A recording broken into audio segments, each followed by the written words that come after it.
You're listening to a Roddenberry Podcast. Don't touch that dial.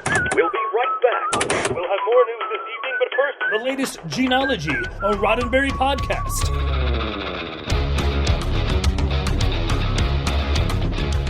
Supplemental, the DeForest Kelley connection.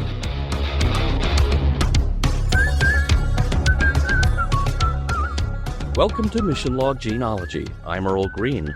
And I'm Ashley Thomas. Most weeks on Gene-ology, we take a deep dive into the Roddenberry archive, digging up either a show or a script from Gene Roddenberry's early writing career. And usually we're looking for signs of the morals, meanings, and messages that would become familiar in Gene's later creation, Star Trek. But before we introduce our special guest, let me take a moment to encourage you to join our Patreon or follow us on YouTube or leave a review wherever you're listening to us, or you know what? Just go for it, y'all. Do all of the above. Patreon is your gateway to all things Mission Log, including exclusive access to the unedited version of our show, aka the VAM, and our private Discord where you can interact with us, your hosts, during scheduled live chats, along with occasional screenings. You can access all of this for just a mere $1 a month, but hey, you can always do more. Why not be an overachiever? So head on over to patreon.com/missionlog to see what tier works for you and join the conversation. By the way, reviews help our shows way more than you could possibly know. Even if you can't come up with the words for a written review, a 5-star rating really goes a long way to tell the algorithm that you like us, you love us, you want some more of us, and that other folks might like us too. We are counting on our loyal genealogists to help spread the word. As we mentioned a moment ago, we are not covering one specific episode this week. After discussing the pickup episode of Shannon, guest starring DeForest Kelley, we couldn't help but notice that even before he became forever associated with Star Trek's Dr. McCoy, DeForest has shown up quite a bit in Gene's work. To dig into this statistically outsized number of appearances, which is going to grow over time, we felt we had to call in some extra help, namely one of the biggest DeForest Kelley fans I know, who happens to be across the hall from us, where he is the host of the Trek Files podcast. Welcome to Gene-ology, Larry Nemecek. Hey guys, thanks so much for having me on. This is, you give me a chance to talk about D, I will do it all day long. So I figured that was a good choice, but also you have been known to say a word or two about Gene and his work, and so yeah, he kind of slips in there somewhere. I guess now for 7 years, just a few mentions. So I figured this was a good time to cross the streams, do the big crossover episode. Didn't mean to get you in here forever, old friend. Yeah. Oh, that's cool. No, I was going to say, and there's no sharks detected, so we're not jumping anything. This is long overdue. So there we go. Excited to have you on the show today, Larry. Oh, thank you. Fun. Yes, Ashley. Is this the first time we've been? This is the first time you and I have recorded. We run in similar circles, but I don't know that we've ever had a proper introduction. Yes. So, hello. Okay. Nice much less get to be on mic together. So, yay. Right. Well, there you go. D doing good deeds to this day. And alliteration. But bringing people together. There are so many people. Star Trek's gone on so long. I mean, just reviewing Gene's work and then reviewing Gene's work beyond Star Trek is so helpful. And, we do a little bit of that. I'm so glad you're there to do it full time now, so to speak, because the beginning of the Trek Files was we weren't just looking at the Star Trek, the original series and the movies and the Next Gen documents from Gene's actual life. We were trying to look around at some of the rest of his career, and we did a couple of lieutenant shows, different angles and things based on the correspondence, right? Not you all are going to dive into scripts and the hardcore of that. And so I'm glad you're there doing it full time. But this sidebar about D is instructive because you were talking kind of like the math, the unintended math of, look how many times he's popping up. And it's a good way to take a breath and go, things like we say, D was a heavy in Westerns before he was, but it's like he was in a lot of things besides being a heavy in Westerns, like IMDb has his whole career as an actor has 134 listings. Yeah. And most of that was pre-Star Trek.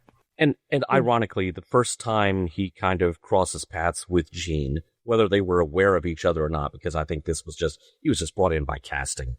on a show called Boots and Saddles, which was Right. a Western, where he played a Captain Merriweather who was sort of agitating the show's hero, Captain Shank Adams, into doing a boxing match between their respective regiments. And I remember reading that script and thinking this character had big shore leave, hey, Jimmy boy kind of energy. It's interesting to think about how, and you look at it from Gene's life perspective, which I know you all are doing all the time, but that whole thing about trying to transition, he was trying to find himself.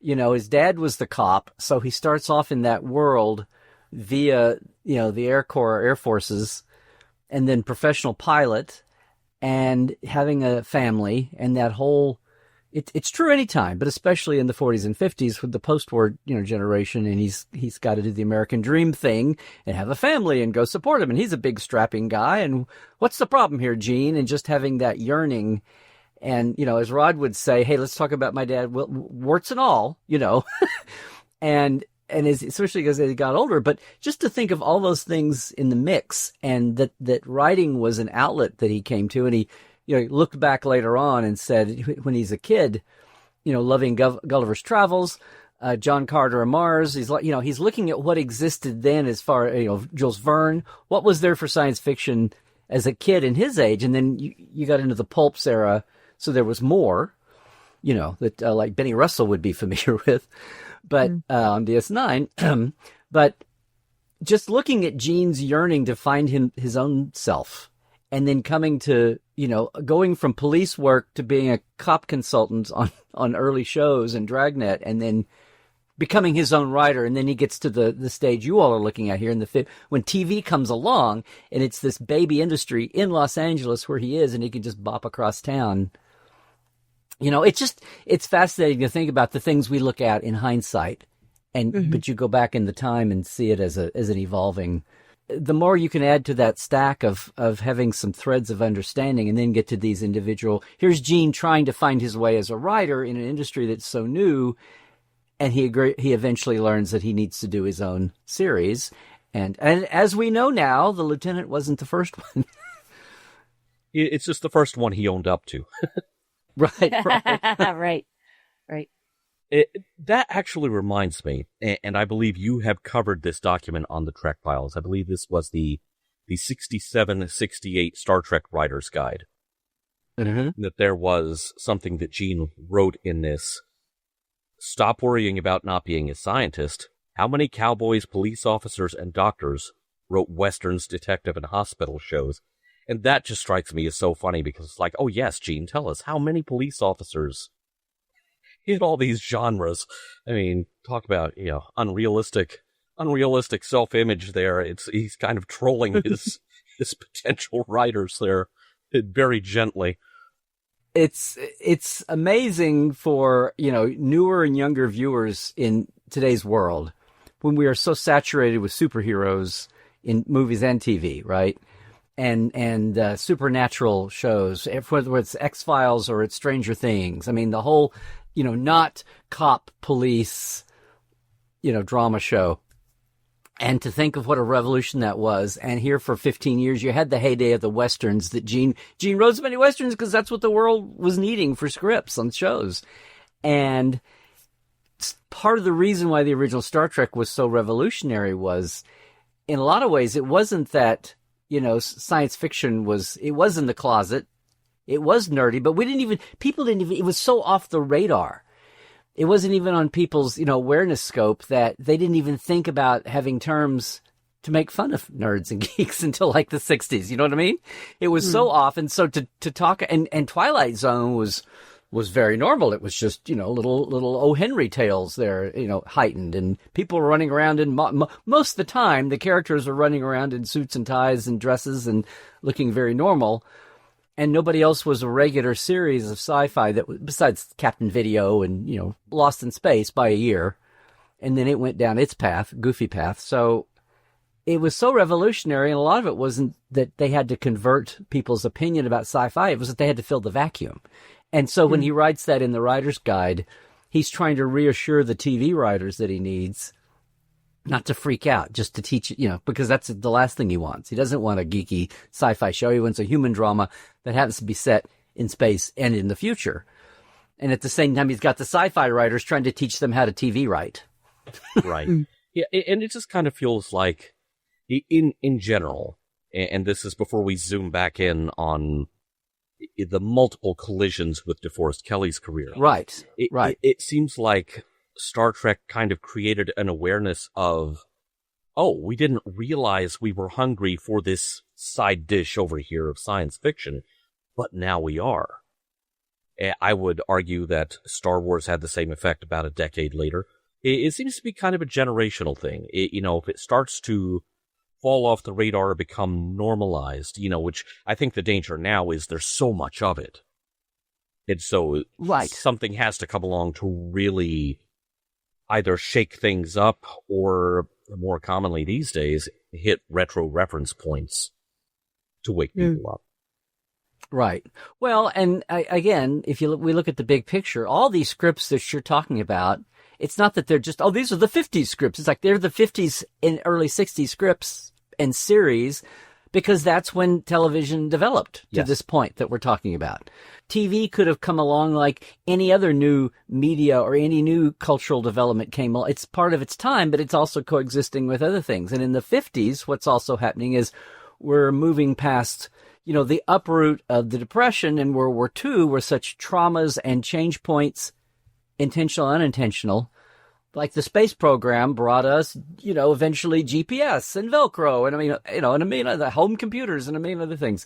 And it was, even though it was the man in the gray flannel suit time, the sedate button-down 50s, supposedly, go talk to Dr. King if it was such a sedate decade, but, or the Topeka Board of Education, et cetera, et cetera. But, those are things that were on the undercurrents. And meanwhile, people were kind of taking a breath, the late 40s and 50s, after the war and after the Depression, and enjoying the prosperity, for many, not all.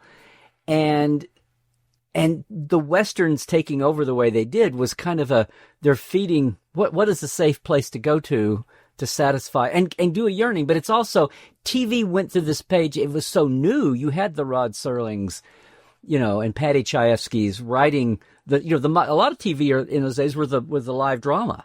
Yeah. But after 5 or 6 years, they didn't burn out. It was kind of like the networks were thinking, we can just do some sitcoms and some dramas for a lot less than these live dramas, and they're a lot less hassle. And we can, control the the wacky. If you have a bad tech connection on your live show, then you're out of it. Yep. And TV was rapidly evolving, and part of I think why Star Trek jumped out. These scripts that you're looking at, even as the Westerns, are all over the map in terms of quality, right? Well, there was so much experimenting. The budgets made a difference. And there were a lot of independent voices in the beginning, especially coming through live drama. I sound like a TV academic, and I'm not, I promise, really. It's just being a fan for all these years. But, by the early 60s, there was a big debate by the time of The Lieutenant. And by the time of Star Trek, there was a whole internal, the TV Guide was, for the masses was covering, in other places too. But this whole thing about is TV becoming the vast wasteland, right? Phrase. And the congressional hearings at times, and just the pablum. And they were worried that censors and advertisers were making TV just blander, much less uncontroversial. And so here's Gene, still some of these scripts, you look at them, and his Have Gun Will Travel scripts have, meanings, messages, and morals that are emerging Gene thoughts. And it's kind of like they're having to learn they can be different degrees, depending on the show and the clout the show has, and how much budget and how much they care about it. Are they cranking it out, or are they putting a lot of pride into it? You're getting some of that through the subtext. And of course, then it blows up with the Lieutenant and his racism show. And that's what spurs him finally to do Star Trek. But there was another battle going on here between TV going, after a promising start, TV becoming bland and pablum, because that's what the advertisers were wanting. Safe, don't offend anybody. We want to sell more products. And the writer's natural instinct, Gene is like, I got into this business to express myself, and now you're shutting me down. And he and a lot of other writers were in that same fence by the early mid 60s. And there was a lot going on in TV besides us looking back now externally if we stop a second and take a breath. And Gene was part of that generation that was like, whoa, this started off so great. And now you're clamping down on us, and we got to find ways to reassert ourselves and make this a really creative, Gene would say we're just selling toothpaste and car batteries, but they wanted to do more. They always wanted to do more. Yeah. In fact, I just called up, this was something that came up in our research in Wrangler. From the Los Angeles Times, July 17th, 1960, an interview Don Page of the LA Times did with Gene. The headline, TV writer finds censor winning battle with news. And it turns into an epic rant. And Gene's not happy about it. He's not happy about, please keep this in the safe box so we can, sell Buicks and cigars and things. Yeah, exactly. And sometimes we get so into microanalyzing, Star Trek, or even when someone thankfully takes the time, like you all are doing, to look at some of these other shows through the Gene lens.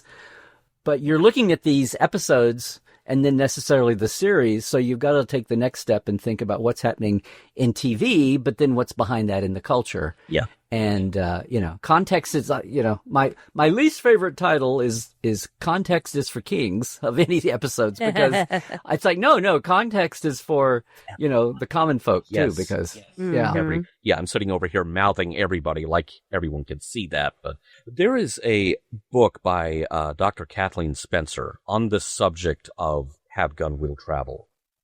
And there is a whole chapter where she talks about how the prevalence of the Western came about because in post-war America, men having come back from lives of both, I'm sure, adventure and trauma. Right. Were suddenly facing death daily. Yeah. And now it's put on the gray flannel suit, put on the tie, go to work. And so this whole generation of men was just they were feeling a little bit caged. They were being freshly domesticated after, the wildest possible adventures. And the prevalence of the Western came about because this was an outlet for, as you said, that yearning. Yeah. I mean, I was talking about it from a writer like Gene trying to express himself, but just, as the audience. It was almost like it was the Wild West of television, if you would. Yeah. Meaning it's the early days and people are trying and experimenting and doing all kinds of things before they start clamping down by the 60s and make, and the worry is it's becoming too, again, the vast wasteland phrase there. But, and then the fact that it's the Wild West of where that venue, goes. And so when we talk about D, getting back to D, and you look at his IMDb, you look at all these credits, and you think, wow, he did so many Westerns. His first movie was Fear in the Night, where it was a filmed war. It was like right after the war. And he's this guy that wakes up and dreams he killed somebody, and he goes and he's got bullets in his pants pockets, and he can't figure out why.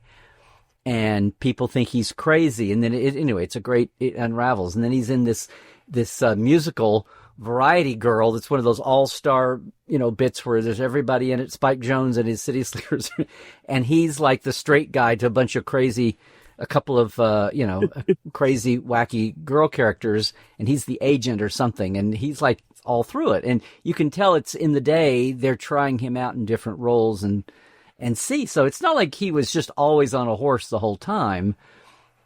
And when you think about Dee's life, he was this preacher's son who was dutiful and wasn't like a rebel, but he went to visit the aunt and uncle in California, which is an Okie. I totally understand this. We did or didn't have, or people that moved and didn't stay in California and came back home, in the 40s and 50s.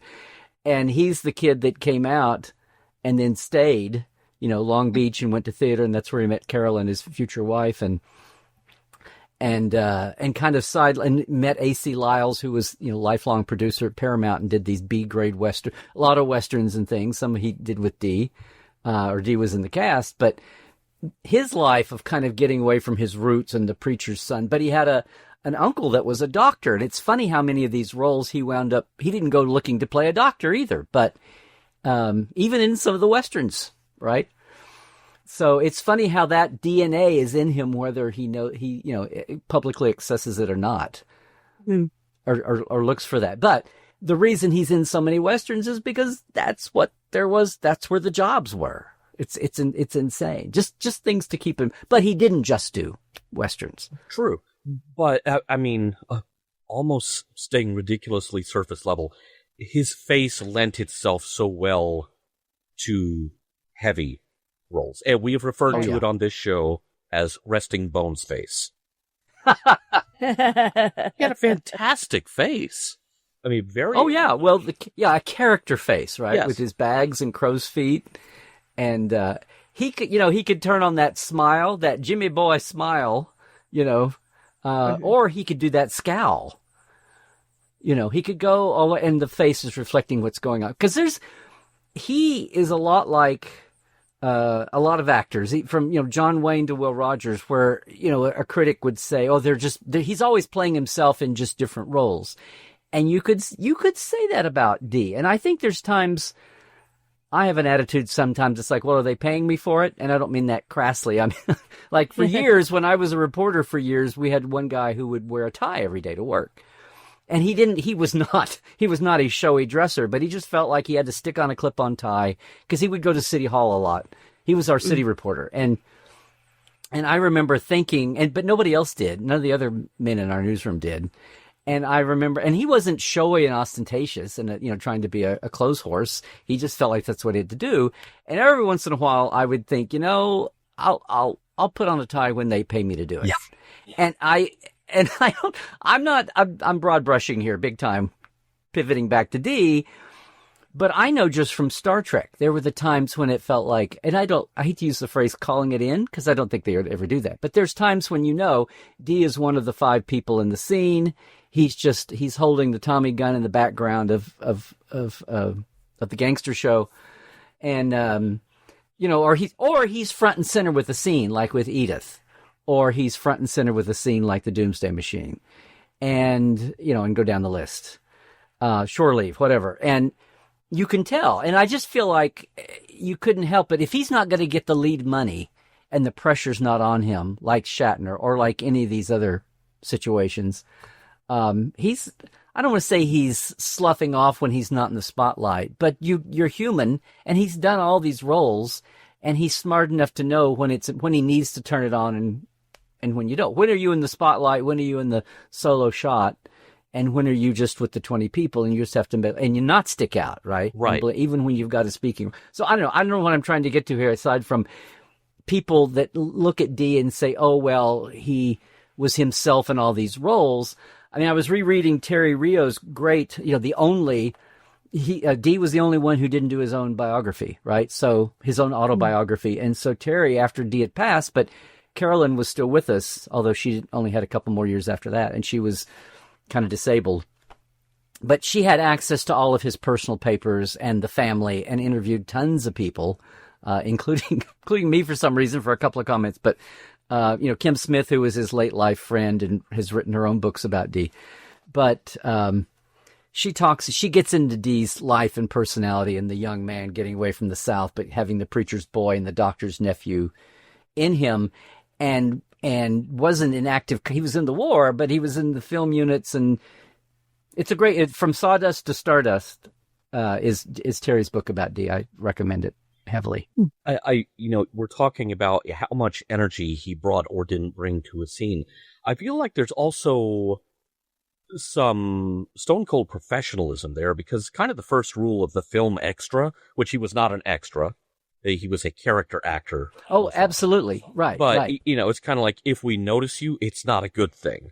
And you're not front and center foregrounded in every scene. And so, yes, there are differing levels of energy to that. And so I think this is a man who knew his craft backward and forward. Yeah. Oh, yes. Yeah, I'm talking about anybody who watches a broad swath of things and says, like people would say about John Wayne, like people said about Will, my man, Will Rogers, well, he's just playing himself, at different times, different way, put on a different costume. It's Old West, it's modern day, but they're all playing the same character. And and you run afoul of that when you really sit down and look. Part of it is these are older shows; they're hard to access, as you all well know. Oh yeah, and even sometimes you make happy discoveries, but they're not as accessible, so we can't get that. It's not like we can binge watch a D festival all the time and see that. And Terry in her book talked about how did it come to be that D became the most famous for his bad guy Western roles. And we're talking about TV. By the early 60s, he was getting sucked up into a lot of films and movies and working with Henry Fonda and, and all the stars of the day in some of these. And some of them were B movies too. But he was playing some cringy, horrible, and to their credit, always met their end. Toby Jack Saunders was one that he would talk about as being just a cringe. How could he do that and come home? And Terry postulates that, for what all he'd been through, both from the, Depression and World War II, but also some of he had a really restrictive father and being a preacher's boy and some of the things he got away from. And he was, G was everybody's gentleman. Everybody's the one that Shatner and Nimoy and the rest of the cast, D could be the fulcrum if they needed somebody to be that, the bridge between the two sides of the cast and Gene's, good friend. And the reason after they became, Gene was in charge of casting his pieces, not so much the early days, but, he was that easygoing go-between guy who could get along with everybody, which may be another reason why I empathize with him a lot. And that maybe playing the bad guy was the way those very human, tendencies, like you were saying, that generation had to put on the gray flannel suit and go forget about what it had just gone through. Yeah. And as a personal level, that's what D was able to do. Because certainly by the time of Star Trek, he was doing it so well that it was getting harder and harder for any casting people to see. As A, he's getting older. And B, he was doing it so well, it was hard to break out. It was money on the table. He was working constantly, and a lot of it was on a horse. But at times he was, and that's why he had such high hopes for things like his Bette Davis movie and 333 Montgomery. Yeah. Well, and to that point, Gene wanted him involved in both of the original Star Trek pilots. Mm-hmm. And was overruled by people at Desilu because those people could not see past the guy on the horse. Well, exactly. And it wasn't so much the guy on the horse because a lot of, probably 9/10 of the casting pool at that time, right. In 1964-65, had a role on a horse. And if they hadn't, what's wrong with you? The kind of characters he was known for playing. Yeah, I mean, that's where the job market was, how much of TV was horseback. So there you go.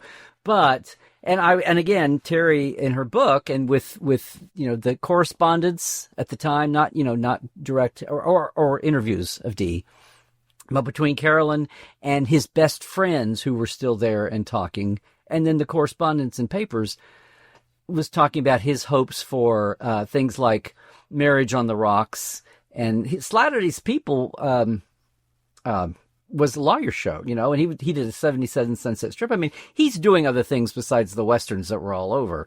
But every time he would, and 333 Montgomery was kind of the pinnacle of this. Yeah. He was looking to break out. But, it did. Gene wanted, after 333 Montgomery, is it 333 Montgomery or 333? I think they always said 333. Well, there's a video piece that just recently popped up, and we're going to talk about this in the next segment because sent that to you, and I recall he does say 333. We've been saying 333 just out of habit here, but that being a pilot of which he was the star, with the idea being that there would be a series behind that of which he would be the star. I am sure he was thinking, oh, please let this be it. That was definitely it. He looked at it as like Don, because it's not just Western. It's not just that it was a Western that he was in so often. It was Westerns meant, depending on the budget, a lot of other guys on horses. The extras weren't just in the background. They were in the background, but they were all on horses, and horses need horse wranglers, and horses need feed, and it's like they have their own, food table. Only theirs are bins of hay and oats. And and clean up afterwards. and way more than the human actors and human extras. And there was just a whole infrastructure. It's amazing to me rereading about that era that one of the reasons why the Westerns finally died out, aside from just, burnout, after 10 years, 15 years, especially on TV, was because of the cost. Like, that was all cost that went away when you only had human extras, right? Which was like, oh, well, then it took 15 years for them to figure out that they could, be cheaper. But no, he was looking for some of those, and he did have high hopes for that because he was getting on up there. I mean, and 333 Montgomery was 1960. Yes. So, two of the scripts here that you're talking about, D is in, or that's amidships there. That's kind of in the middle range.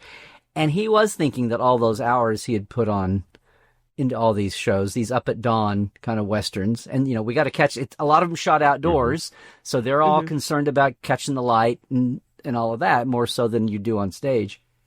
And he was really hoping that would be his ticket. And of course, it was about Jake Ehrlich, the real life attorney who had a stake in producing. It wasn't quite a vanity plate, but he was very much involved in it and was calling shots and was thrilled to work with Gene.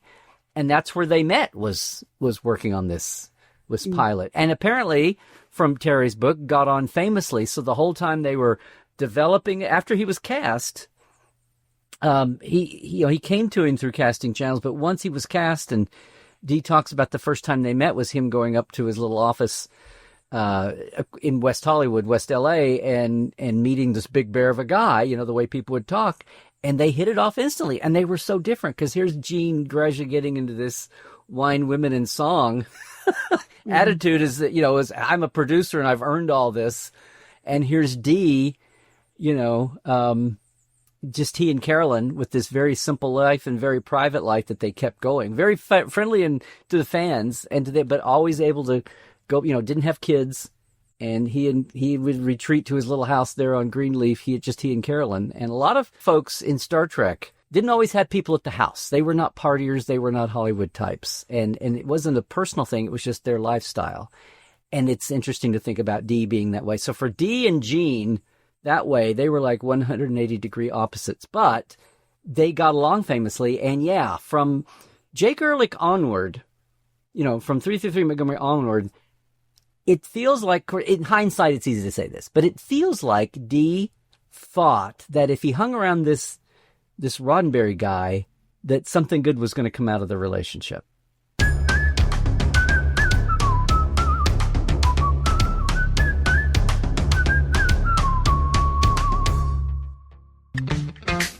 Hello, Charlene Schmidt here. You might know me as the co-host of Mission Log Prodigy, but did you know that I also make handcrafted soap? I do! Head over to boldbubbles.com, where you'll see a selection of designs inspired by the Star Trek universe. Tempt your flesh with the hues of the Borg, or scrub with Janeway's Coffee Nebula. As a Roddenberry Podcast listener, save 15% on your order with code Roddenberry at checkout. Live long and clean boldly with Bold Bubbles.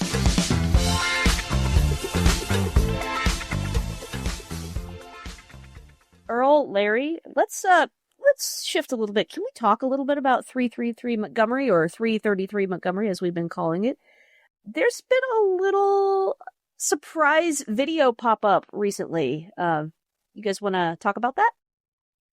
Oh, anything new that relates to any of the stuff that we cover is a marvelous find, and this was very surprising because I was looking for something else and stumbled across this, but basically it's the end of a pitch reel. And this was a very common thing back in the day. If you were doing a pilot, you would have the formal opening credits, the show, the end credits, and then usually your star of the show would talk directly to the network suits.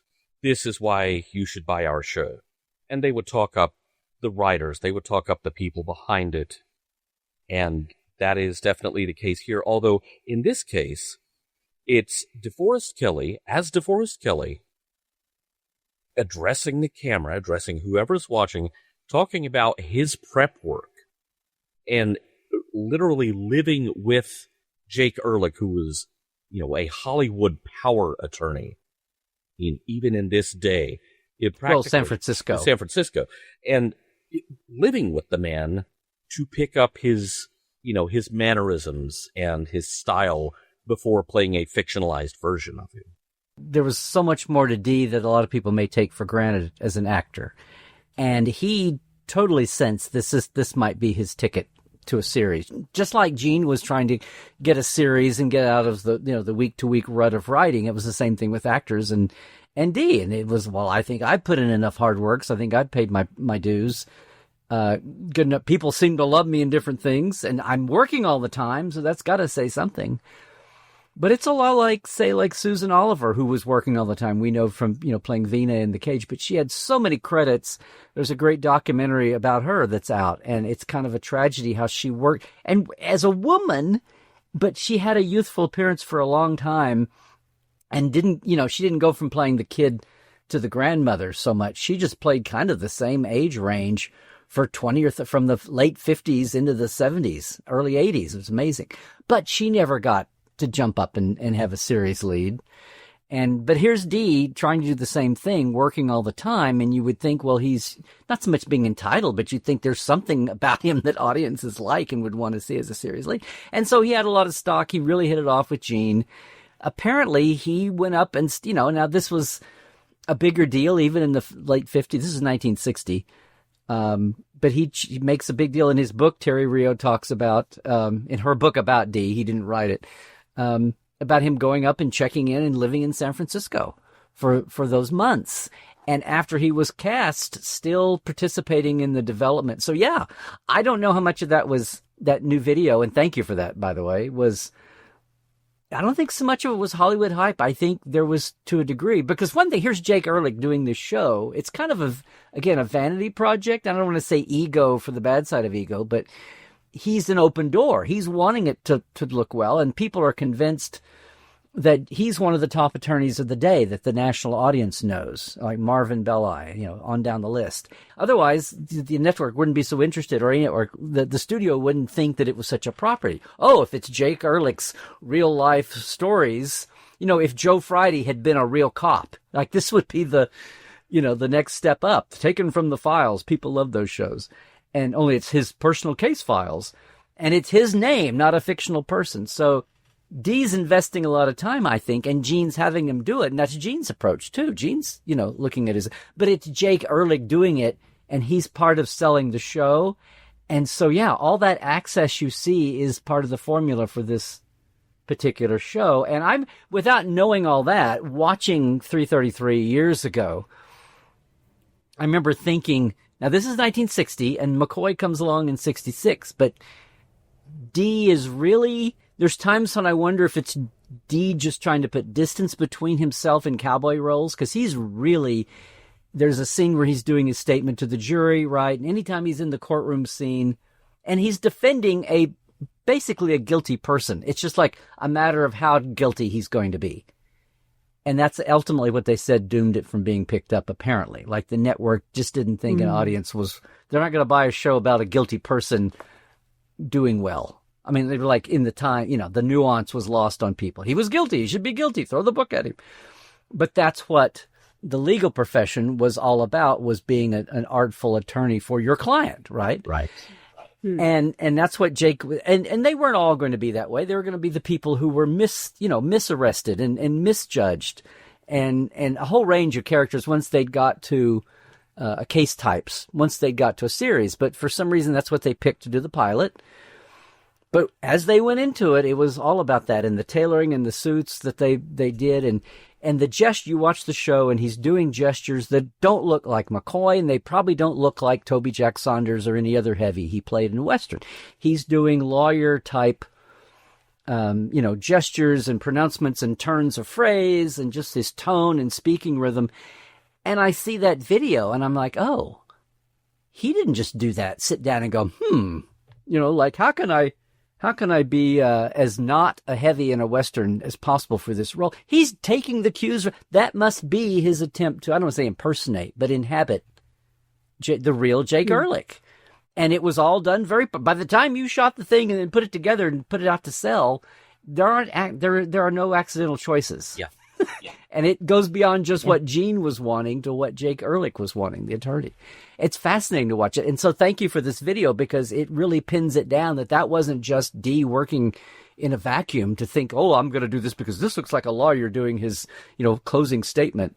That's what Jake Ehrlich did, and that's what Jake Ehrlich coached him to do. So it's a great piece. But the idea that this was like a cover letter to the pitch itself is fascinating. That they spent time and money and energy to film that and edit it.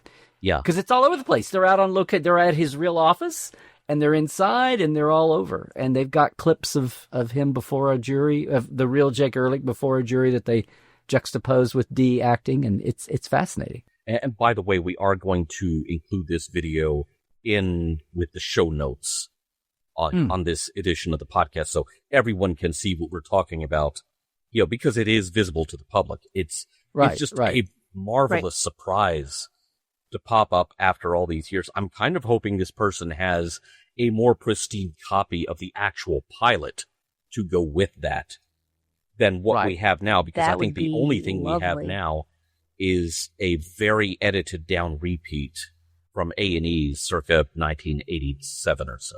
Right. I was shocked to see that. And that was 87, and that was kind of when the first fruits of cable were coming out, and things were, before YouTube, you could home record if you happened to stumble across it in time to home record it, Yeah. But I remember just being thrilled to see Dee, and he was still with us, and we were 80. Yeah, that was like right between 4 and 5 in the movie run.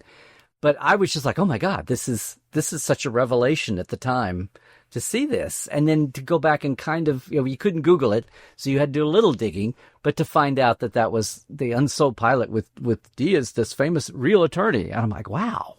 And it's a good show. We liked it a lot. It is. Oh. Yeah. We found a lot to really enjoy in that one. We really liked the interplay between Jake Breton, the fictional character, and his legal secretary, who kind of fell into this trope of she almost knows more than he does about his case and saves his butt. But it was like, this is a great character dynamic. Give me more. I want more than just the pilot. Mm-hmm. And so I can see where DeForest Kelley was really enthusiastic about putting in the prep work on making this work, because it was a promising setup for a series. Pilots don't get made by accident. He lived it, no. And not just with Jake. He and Gene spent time. He was going to be the lead, and it wasn't an ensemble show. It wasn't like a Star Trek. So it was just going to be Jake and his secretary as the recurring characters, basically. And so it was really easy for Gene and Dee to be together and do a lot of decision-making and meeting with Jake Ehrlich and the three of them and the two of them. A lot of the reviewers who saw the pilot at the time were key on it. But they would go out at night and, they'd work hard in the day and go out at night. And there's a little bit here in the book about when they went to the Moulin Rouge Club together. Roddenberry and Kelley were recuperating from a day's review and choice of actors. They were casting the jury and who was going to be the jury foreman in the scene at the end. And they were discussing the next day's selection for the jury foreman. It says, as Kelley recalled, the place was getting rowdy, and the dancing girl was on the floor writhing around, much to the delight of the onlookers, especially Roddenberry. Kelley selected a little advertisement from the club with a racy sketch on it, and he wrote a note, "Dear Gene, maybe we use that princess for the jury foreman?" And then after a second, Gene wrote back on this little, advertising card, wrote a note that they grabbed, sent it back over to him, and he said, "To hell with McCoy. How about a lady lawyer?" I mean, they're just having a good time. Well, it's funny that comes up, because we just covered the Joan Crawford show pilot script. And Gene did a lady lawyer in that, and it was fantastic. It was like one of the best things we've read for this podcast. Yeah. So... you never know when any of this stuff is going to take root. But, it sounds like they had There you go, yeah. The seeds you plant and the ripples you set in motion. Yeah, but it sounds like they had a good working relationship where, They really hit it off, as a key to the future there. They could have a little go at each other, and it's like, I see who you are, you see who I am. We are not the same. I'm sure DeForest was probably like, what the hell am I doing in this club? Yeah. Well, she says she has a narrative passage where she said it seems like Gene valued that stability and that down-to-earthedness, and knowing that Dee could turn, he'd seen his bad guys too, because that became the battle, right, through the 60s and getting into Star Trek. He did more of these roles along the way, and some of them may have been some more Gene scripts, but by the time it got to Star Trek, so Bob Butler is directing the first one, and he made a career out of directing pilots. He did the Batman pilot. He did several pilots of iconic shows. Not that anybody, it's not like, oh, this is going to be a famous series, let's get Bob Butler. It's more, let's get Bob Butler and increase our chances of having something distinctive. Mm-hmm. And then what's interesting is, like, Robert Butler never wanted to go back and direct an episode of that series after it sold.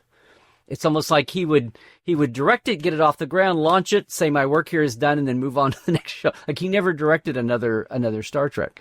He was in favor of holding up and casting, Dr. Boyce different way, familiar face. And same thing happened when James Goldstone was directing Where No Man. Second chance to get Dee in as the Doctor, and they go with Paul Fix, right? Another old craggy Western. Purely because not just the studio, but each of the directors, and Gene's in their casting. Gene's got Majel, Gene's got Leonard, Gene holds on to Leonard, for the second pilot. They're madly trying to cast their captains both times. He had come across, Jimmy. He'd had Nichelle in her first lieutenant, was her first acting role. Years working in show business, right, as a dancer. So Gene's actively in their casting. And it's not like the Doctor's role was, for Star Trek originally, Yeoman Rand, the Yeoman was going to be the third on the call sheet. Right. But he lost these battles both times, and it's not because he was being overruled as a format of the show. As a pillar of the show, having his own call for his own series and getting these other roles filled and having a say in who's captain.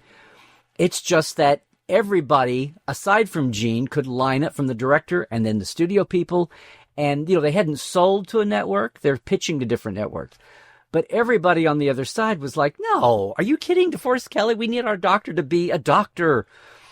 And that is why when Gene did what became Police Story, and it's not a lead role, it's not like the number 3, they went to almost as much, he's not the lead of the show, right? But they went to so much trouble I love the way they talk about build a hairpiece. It's not like a toupee, but they built a hairstyle for the McCoy look, based off Kennedy.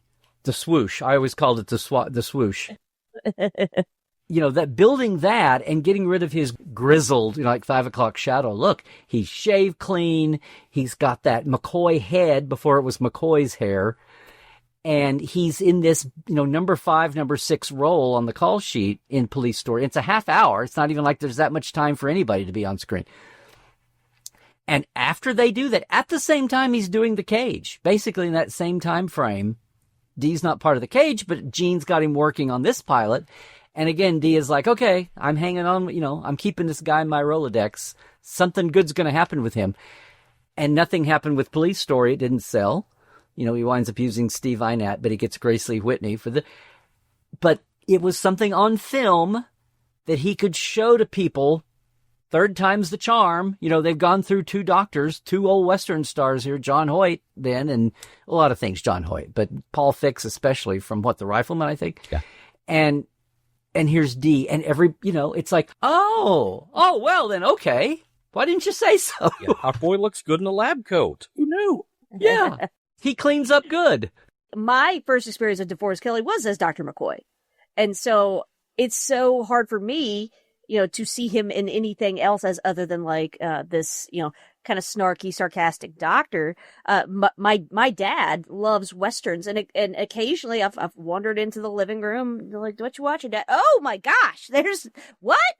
And getting real confused. It's like, why is Dr. McCoy got a 5 o'clock shadow and he looks real surly and grumpy and mean? Like, I don't get it. Ashley, I think 99% of the world's first introduction to Dee was McCoy. I mean, we're not, once we got out of that time and we're watching these weekly shows and occasional movie, but when they're not part of our zeitgeist, then of course, that's what, McCoy's what lived on. But I mean, you're not alone. I love to say, like, not just me, but the Associated Press, when they had the story the news story out of the press release of who's the cast for Next Generation, it was based on the real world. So it was like, who's in the cast of Next Generation? It's been announced today.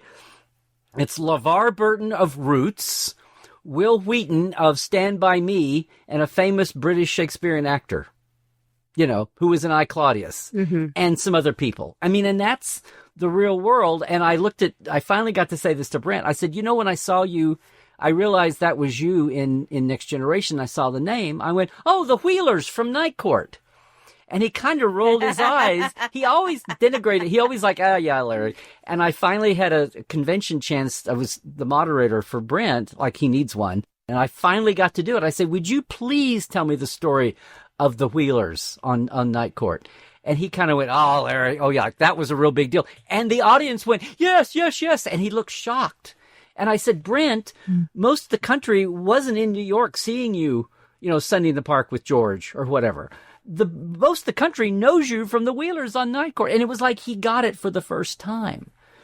So that was a case where, yeah, we knew people before Star Trek, but that's my lifespan overlapping, Next Gen. And so all of us who came to Star Trek through reruns, the original series, we're all the same, actually. Yeah. As far as that goes. Yeah. But anyway, this relationship Dee had with Gene, it's amazing. You're rooting for them. It's like, the real people have real life stories with ups and downs and dramas in Act 1, 2, and 3, just like fictional characters. And here's Dee and Carolyn living their simple, not Hollywood life, just trying to be an actor, just trying to enjoy life. They didn't have kids, so they didn't have that distraction taking up their time. They enjoyed each other. They were kind of not snooty private, but they would go out, do all the things, and then go home and not and certainly didn't live. My God, if they had the world of today, they would be on the humble side and not living on social. Dee as a man in his 40s and 50s and 60s wouldn't be living on socials anyway. But he'd just be laughing at the whole thing, probably. But to look at this, here he does this failed pilot, 333, and then, oh, well, that's part of it. You go out, you swing for the rafters, and maybe, you come back and try again. I think what was in his mind was, how many more times am I going to get a swing at, a bite at the apple, to all these tortured metaphors. Yeah. And then he gets Police Story. Okay, it's Gene, and Gene's doing 3 pilots this year. He's a hot producer, and the one that takes is the one that he's not part of. And then he is. And then that initial thing that he and Jimmy and Nichelle and George all went through, and even Shatner went through, of when Star Trek is gone, well, it's a failed show. It made a splash. Did it make such a splash that they're all typecast now and can't get work? And, and Jimmy Doohan was in that same boat too, for a while. And Dee did an episode of the Cowboys series, and Night of the Lepus, which was a horrible, the rabbit, he had his share there too. He did a Room 222. I have to dig that out sometime and watch it. But I love Room 222. Everything went down. He was getting older, and no one had a clue. There was no paradigm for what was going to happen to Star Trek. Again, it broke the mold. Yeah. And he was just thinking, well, I guess he thought he was going to be retiring at Star Trek. He was actually thinking that if those pilots in 65 didn't go, that he might as well start thinking about retirement. I mean, that's where his head was. And then for Star Trek to come along and give him this flash of notoriety and be a regular in the series finally, and then have its spectacular burnout, so they thought. And then and then the animated, okay, well, fine. They're bringing back a lot of shows for goofy Saturday morning, the Brady Kids and what have you. And then for the movies to take off, that he was just like so dumbfounded that, yes, by the time it got to the Next Generation, and Dee does that cameo, they keep it a secret, and he does it for scale, because he knows they're trying to launch the show and they've got headaches. But that's his way of thanking Gene for finding him, and finding him more than once, and giving him this thing that changed his life. And that when he was ready to hang it up and just go have his quiet retirement with Carolyn.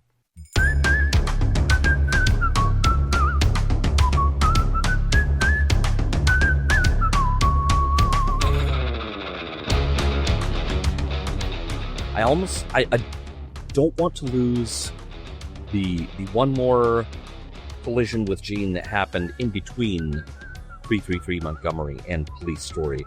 which was this episode of Shannon that we covered just recently, where DeForest is again a bad guy, but he's a modern day bad guy. So we're not back on the horse. In fact, he is this kind of amoral computer expert who has. This is a curious thing. He's decided to forego emotion in favor of cold logic. Or at least that's what he keeps saying, although it turns out he can still be provoked. And so this character, Carlisle, in my notes, he's on the Dungeons & Dragons alignment scale. He's chaotic evil Spock. However, there is wording in the character description, the stage directions in that script, that paint Carlisle very disturbingly up-to-date terms, like for now, like this is one of these amoral tech bros. Mm-hmm. You know, like this is someone who's, not to put too fine a point on it, he is going to manage a social media empire. Yeah, talk about farsighted, right? Here, Gene, once again. Mm-hmm. This is a fascinating collision of future things happening here. And I don't want to lose that because I feel like I wish we had this one on film. This is one where we only had the script. Oh, whoever this was annoying. Who turned up this 333 Montgomery pitch reel, if you're taking requests, please find this episode of Shannon for me, because I really want to see Dee in this. Are there other episodes of Shannon, just not this one, or is the whole series lost? There are about 20-ish episodes of Shannon available. One of them is Gene's other script, Embezzler's Daughter. And then there's a bunch of other scripts by other writers. But the show ran for 30-odd episodes, which was very typical for 61. I just wish the whole thing was there, because I really wish I could see this one. Because I can actually see DeForest Kelley doing this really well. But this kind of leads into, and please correct me if this is an urban legend. Oh, I think I see where you're going. Wasn't DeForest offered the role of Spock for about 5 minutes? Apparently so, but apparently also the only notice we have of this is an interview he did later, and Terry quotes it in here. Okay. When they're having a moment that year, that 65, I was saying 64, when Gene's doing pilot, he gets 3 pilot orders, not sales, but he's got 3 pilots that he's pitched to studios. One Star Trek, and one is the original name Police Story, which, by the way, not to be confused with the Police Story later on.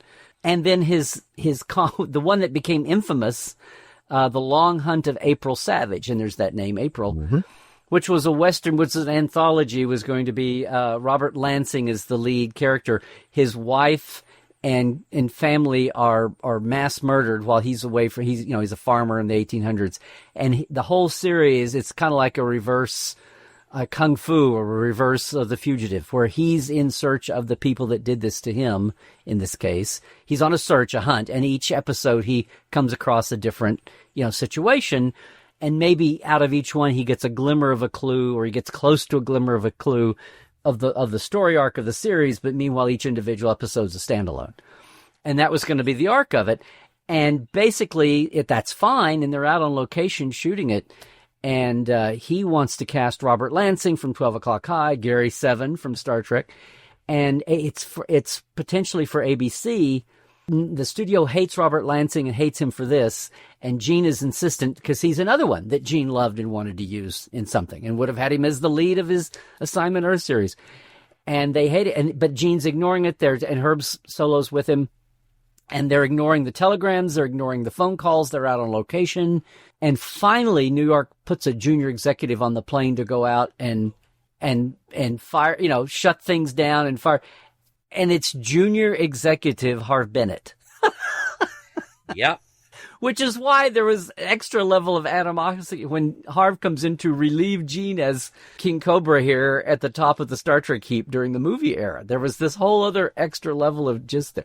But so April Savage wasn't going to go anywhere. But at this time when he's at his busiest as a potential producer, like he's got 3 shows. Surely one of them's going to hit, and it did. But he's talking about all these things he's got for D because he likes D to that degree. And yes, according to D, he said, hey, I've got this show. And this is Cage era. Like, nobody has seen this aside from Gene's fertile brain and a few other people.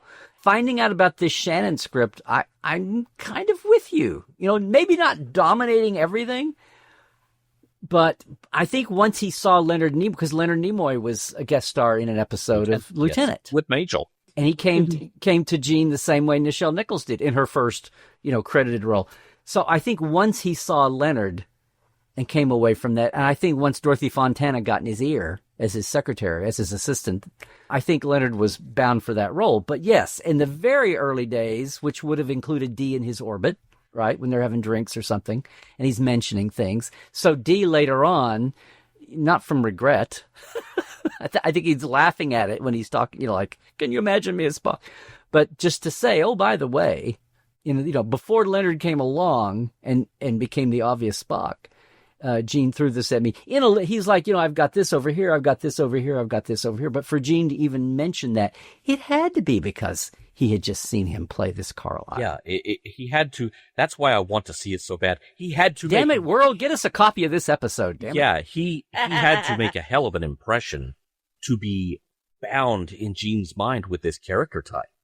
Well, and look, we're talking about the same era. For them to have cast D as your early day tech bro was, again, getting him out of that, well, maybe bad guy very loosely, but again, getting him off a horse, cleaning him up. I'm sure he didn't have a grizzled look and long greasy hair for this. No. The script is very specific about his look and just it. Of course, computers were so futuristic and everything about them was futuristic and clean cut. So white tie or white shirt and engineer's tie and pen holder in the pocket and the whole thing. I'm sure. But again, now that I think about this, to cast him as that was taking not in real life. After the fact, they would have said, oh, of course, we always thought he could do this. But at the time, taking a big leap in casting and perception, their own and what they think an audience is going to think, right? Because that's what casting people are doing. It's their own gut feelings, but they're also thinking about what an audience is thinking and has seen in the past, right? What's their work? What's the quality? But then also what vibe do they give off to an audience? Especially when you're casting for a series, not just a one-off movie.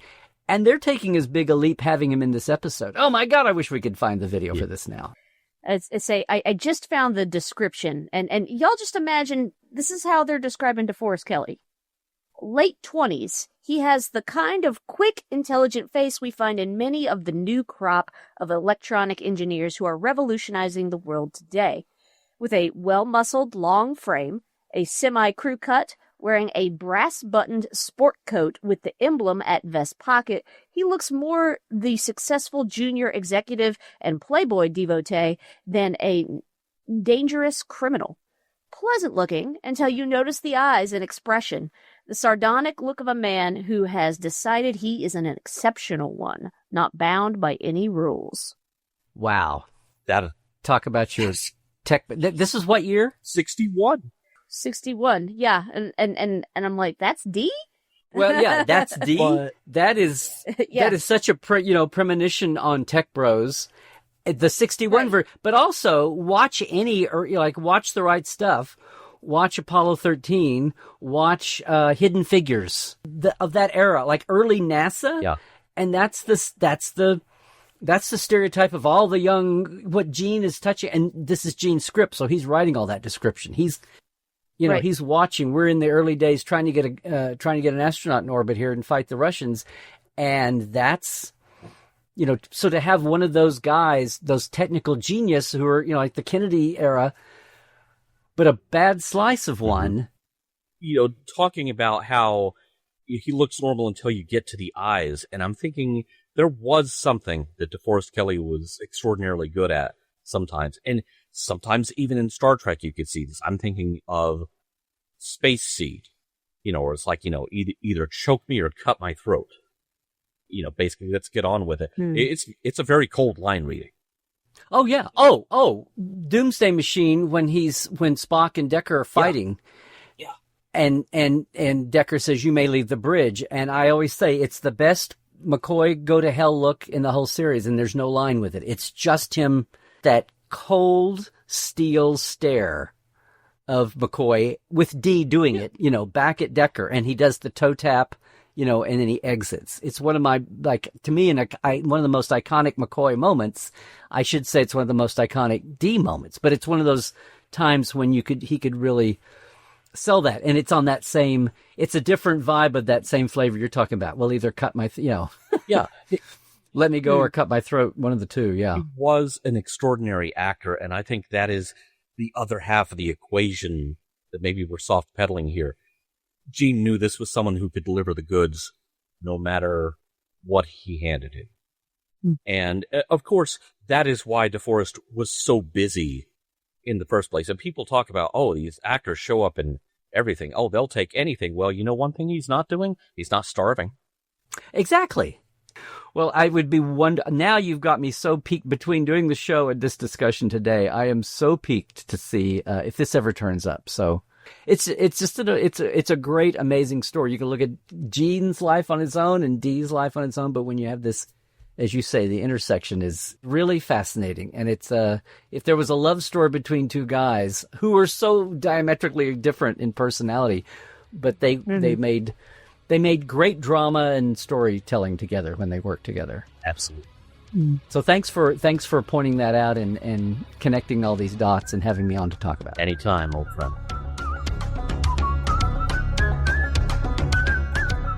Gene-ology is meant to be entertaining and informative, but it's also just the beginning of an ongoing conversation about the works of Gene Roddenberry.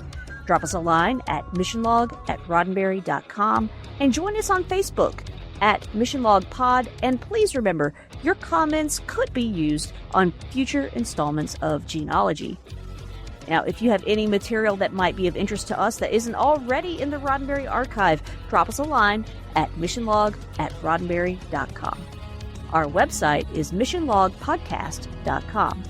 And Mission Log Gene-ology is produced by Roddenberry Entertainment. On the next Gene-ology, Law and Order. Special thanks to consulting producers Matt Esposito, Homer Frizzell, Rand Hurl, Tom Kozak, Julie Miller, Mike Richards, Mike Schabel, Paul Shadwell, and David Takechi.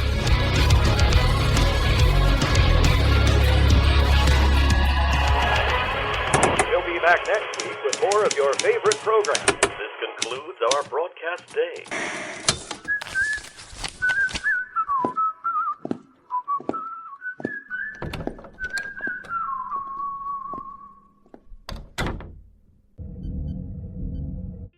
This is a Roddenberry podcast. For more great podcasts, visit podcast.roddenberry.com.